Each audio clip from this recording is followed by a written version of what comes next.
최득신 변호사의 법률 체크. 오늘은 임대차 3법에 대해서 말씀드리도록 하겠습니다.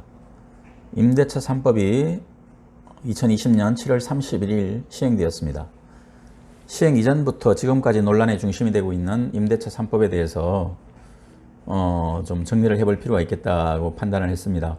임대차 3법은 임차인을 보호하기 위해서 임대차 시장의 규제를 강화하는 법이고, 전월세 신고제, 계약갱신 청구권제, 전월세 상한제 세 가지로 이루어져 있습니다. 먼저 전월세 신고제는 임대인과 임차인 간 전월세 계약 시 임대인이 계약 내용을 관할지자체에 신고하도록 하는 제도입니다. 주택 매매는 신고제이지만 임대차는 신고할 의무가 없기에 대부분의 임대차 계약은 투명하지가 않았습니다.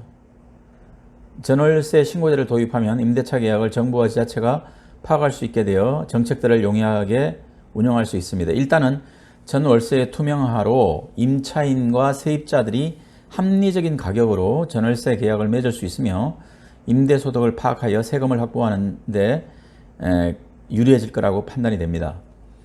계약갱신 청구권은 주택임대차보호법이 보장하는 최소 임대기간 2년이 끝나더라도 임차인이 요구할 경우에 임대차 계약을 한 번 더 연장할 수 있도록 의무화하는 제도입니다. 이 제도가 시행되면 실질적으로는 임대차 기간이 4년이 되어 임차인의 주거 안정에 도움이 될 것입니다.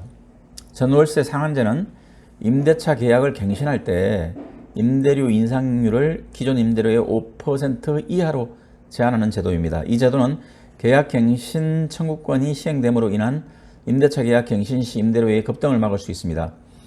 이러한 이유를 들어 임대차 3법에 대한 긍정적인 여론이 모아지고 있습니다. 하지만 반대 여론도 날이 갈수록 목소리가 커지고 있습니다. 반대하는 목소리를 거시적으로 살펴보면 임대차 3법에 의한 전월세 규제는 시장경제의 근본 원리에 위배된다는 것입니다.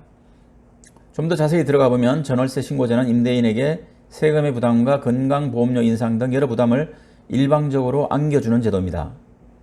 임대인은 이런 부담을 줄이기 위해서 세입자에게 부담을 전가시킬 가능성이 큽니다. 그 부담은 결국은 전세금, 전세보전금, 월세,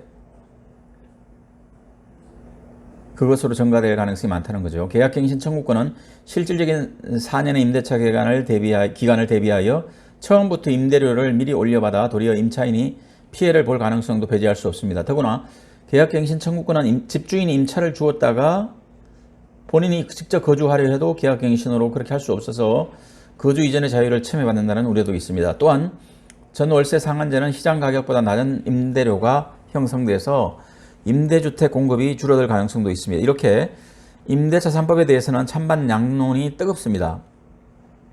임대차 3법을 시행한 지 얼마 되지 않았는데 벌써부터 전월세가 오르고 주택 물량은 급격히 줄어들어 이 법의 수혜자로 불리는 임차인에게 오히려 고통을 주고 있는 게 현실입니다.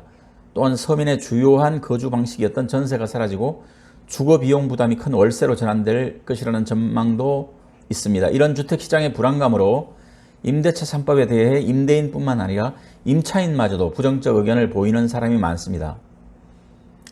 정부가 주택시장에 개입하는 것은 부작용이 있음을 언제나 고민해 봐야 하며 그 부작용을 간과했을 경우에는 국민의 삶과 직결되는 문제이기에 충격이 큽니다.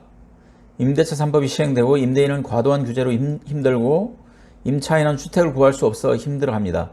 혼란스러운 주택시장을 잡기 위한 제도로 온 나라가 더 혼란스럽게 들끓고 있는 것을 보면서 주택시장의 규제는 나라의 근본을 흔드는 일이 될 수 있기에 부작용까지 충분히 염두에 두고 신중한 접근이 지혜가 필요한 때라는 생각이 들었습니다. 이상입니다.